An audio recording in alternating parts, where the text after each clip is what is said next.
మీకు తెలుసు పెద్ద పెద్ద థంబ్నెయిల్స్, పెద్ద పెద్ద హ్యాష్ ట్యాగ్స్, రకరకాలైన మోషన్స్ ఇవన్నీ పెట్టకుండా నేను వీడియోలు ఇచ్చేస్తున్నాను.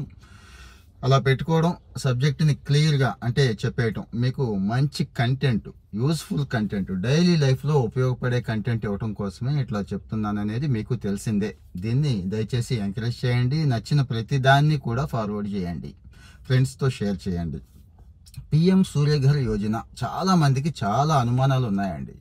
యాజ్ ఏ గవర్నమెంట్ అఫీషియల్గా నేనైతే మీకు హామీ ఇస్తున్నాను, సపోర్ట్ ఇస్తాను, 100% హెల్ప్ చేస్తానని చెప్తున్నాను. అవసరమైతే జిల్లా కలెక్టర్ గారితో స్వయంగా మాట్లాడైనా మీ బాధని క్లియర్ చేస్తాను. మీ బాధ అంటే ఆ జిల్లాలో ఇలాంటి సమస్య ఎవరైతే ఫేస్ చేస్తున్నారో వాళ్ళందరి బాధ కూడా ఒక్క దెబ్బతో తీరిపోతుంది అన్నట్టు మా దగ్గర ప్రత్యేకంగా వింగ్ ఉంటుంది, మాట్లాడతారు. సో ఎంత మంచి పథకం అంటే, మనం కరెంటు బిల్లు కడుతున్నాం కదండి, కరెంటు బిల్లు మొత్తం జీరో అయిపోవడమే కాకుండా రిటర్న్ కొంత డబ్బు వచ్చే అవకాశం మనకు ఉంటుందండి.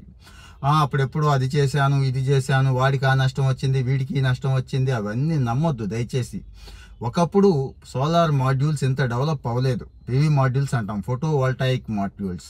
అంత సక్సెస్ రేట్ ఉండేది కాదు, చాలా తక్కువ ఉండేది. నాకు తెలుసండి, 20 సంవత్సరాల నుంచి ఈ సోలార్ ఎనర్జీ అంటూనే ఉంటున్నారు. కానీ ఇప్పుడు అలా కాదు, చాలా చాలా అడ్వాన్స్డ్ టెక్నాలజీ వచ్చేసింది, మంచి మాడ్యూల్స్ తయారవుతున్నాయి, ఎఫిషియన్సీ కూడా అద్భుతంగా ఉంది. సో పిఎం సూర్యఘర్ యోజన ఎందుకు పెట్టారు అంటే, గవర్నమెంట్ మీద, ప్రభుత్వం మీద ఒత్తిడి కొంత తగ్గుద్ది, మనకు కూడా ప్రయోజనం ఉంటుంది. దీర్ఘకాలంలో ఈ సాంప్రదాయేతర ఇంధన వనరులు అంటామండి, నాన్ కన్వెన్షనల్ ఎనర్జీ అంటాం, దీనివల్ల పొల్యూషన్ ఉండదు.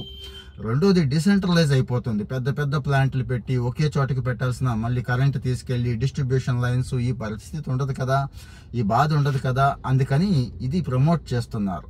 ఈ పిఎం సూర్యఘర్ యోజన మీద జిల్లా కలెక్టర్ గారి దగ్గర నుంచి, గవర్నమెంట్ నుంచి చాలా ప్రచారాలు చేస్తున్నారు. ఆ ప్రచారమే రాంగ్ ఏమో అని అనిపిస్తూ ఉంటుంది. అంత ప్రచారం చేసేసరికి ఇదేదో గవర్నమెంట్కి అవసరం కాబట్టి, గవర్నమెంట్కి తప్పదు కాబట్టి చేస్తున్నారు, మనల్ని బలవంతంగా అందులో పెడుతున్నారు అనుకుంటున్నారు చాలామంది. కాదండి, మీరు చిన్న ఎగ్జాంపుల్, 1 కిలోవాట్, 2 కిలోవాట్, 3 కిలోవాట్లు, యావరేజ్గా 3 కిలోవాట్లు. కిలోవాట్ అంటే KW, 1000 వాట్స్ని 1 కిలోవాట్ అంటామండి.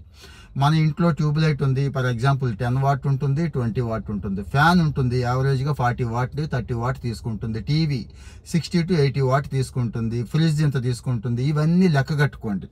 సో యావరేజ్గా 3 కిలోవాట్ వచ్చింది అనుకుందాం. 3 కిలోవాట్ కాస్ట్ వచ్చి 78,000 అండి. 78,000 లేదు, 2 చాలంటే 60,000. 1 కిలోవాట్ చాలు, చిన్న చిన్న ఇళ్ళు ఉంటాయి, ఒక ఫ్యాను, ఒక బల్బు లాంటివి, వాళ్ళకి సరిపోతుంది. వాళ్ళకి 1 కిలోవాట్ 30,000. ఇక్కడ గవర్నమెంట్ కంప్లీట్గా అంటే చాలా వరకు సబ్సిడీ ఇచ్చేస్తుందండి. సపోజ్ 3 కిలోవాట్ 78,000లో మనం 20,000 పెట్టుకుంటే చాలు, మిగిలిందంతా గవర్నమెంటే పెట్టుకొని, అంటే రకరకాల కంపెనీలకి, ఎన్టీపీసీ దగ్గర నుంచి, డిస్ట్రిబ్యూషన్ కంపెనీల దగ్గర నుంచి వీళ్ళంతా రంగంలో దిగుతారు. వాళ్ళే వచ్చి వాళ్ళే అరేంజ్ చేస్తారండి. అరేంజ్ చేసి అదేదో మనం వాడుకుంటే సరిపోతుందా, మీకు డౌట్ వస్తుంది, మరి రాత్రి పరిస్థితి ఏంటి అని. పగలు ఎలాగూ మనకి 360 రోజులు ఆల్మోస్ట్ ఆల్ ఎండ ఉంటుంది కదండి, సరిపోతుంది. పగలంతా ఇది వాడుకుంటామండి. వాడుకున్నంతసేపు మీ ఇష్టం, విచ్చలవిడిగా వాడుకోవచ్చు, ఎంత అంటే అంత వాడుకోవచ్చు. మీ కరెంట్ మీరే వాడుకుంటారు. ఒక్కోసారి వాడుకోం, తక్కువ వాడతాం, లేకపోతే బయటికి వెళ్తాం కదండి, ఏ ఊరే వెళ్తాం, ఇంటికి తాళం వేసుకొని వెళ్తాం. ఇలాంటి టైంలో మన కరెంటు ప్రొడ్యూస్ అవుతూనే ఉంటుంది, ఆగదు కదండి. దీన్ని వాళ్ళు తీసుకుంటారు, అంటే నెట్ మీటరింగ్ అంటాం, రివర్స్లో వాళ్ళు తీసుకుంటారు అనమాట. రాత్రులు మనం వాడుకుంటాం చూడండి, అది వాళ్ళది. ఎవరిది? పవర్ డిస్ట్రిబ్యూషన్ స్టేషన్లు, కంపెనీలు, జెన్కో, ట్రాన్స్కోల్ అంటాం చూడండి, వాళ్ళది. సో అది ఇది బ్యాలెన్స్ అవుతుందండి, ఆల్మోస్ట్ ఆల్ జీరో అవుతుంది. ఒక్కోసారి మనం తక్కువ వాడితే మన ప్రొడ్యూస్ అవుతూ ఉంటుంది, దీన్ని వాళ్ళు తీసుకుంటారు కదండి. యూనిట్కి ₹2.90 చొప్పున లెక్క కట్టి 6 నెలలకు ఒకసారి మన అకౌంట్లో వేసేస్తారు, మన డబ్బులు మనకి ఇచ్చేస్తారు అన్నట్టు. అంటే మనం బ్యాంకుకి వెళ్ళి లోన్ తెచ్చుకుంటాం చూడండి, ఇదంతా కూడా వాళ్ళే కట్టేస్తారు, ఆల్మోస్ట్ ఆల్ తీరిపోతుంది అన్నట్టు. ఇప్పుడైతే కొన్ని చోట్లయితే కొన్ని కంపెనీలు వాళ్ళే లోన్ తెచ్చుకొని వాళ్ళే లోన్ ఇప్పించి అంతా A to Z వాళ్ళే చేసుకుంటున్నారు కొన్ని చోట్ల.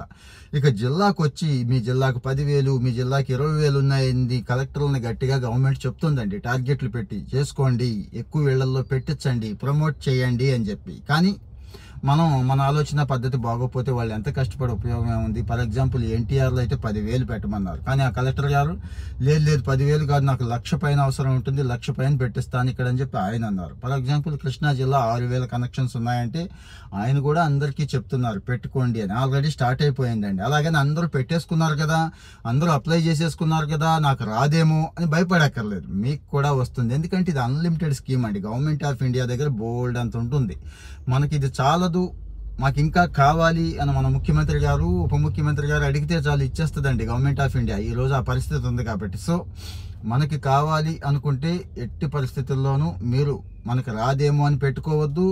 అదేదో నష్టం వచ్చే స్కీము పాడైపోద్దని కూడా బ్రెయిన్లోంచి తీసేయండి. ఎందుకంటే అక్కడ బ్యాటరీలు వగేరా ఏం పెట్టట్లేదు. నెట్ మీటరింగ్ అనేది అద్భుతమైన అవకాశం. ఇందాక చెప్పాను కదండి, మనం వాడుకుంటాం, మనం వాడుకొని ప్రతి యూనిట్ని వాళ్ళు తీసుకుంటారు, వాళ్ళది మంది బ్యాలెన్స్ అవుతుంది, సరిపోతుంది అన్నట్టు.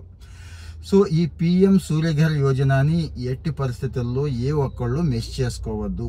గవర్నమెంట్ స్కీమ్స్లో ఏ ఒక్కదాన్ని మిస్ చేసుకోకూడదండి. మనకి తెలియని బెనిఫిట్స్ చాలా ఉంటాయి.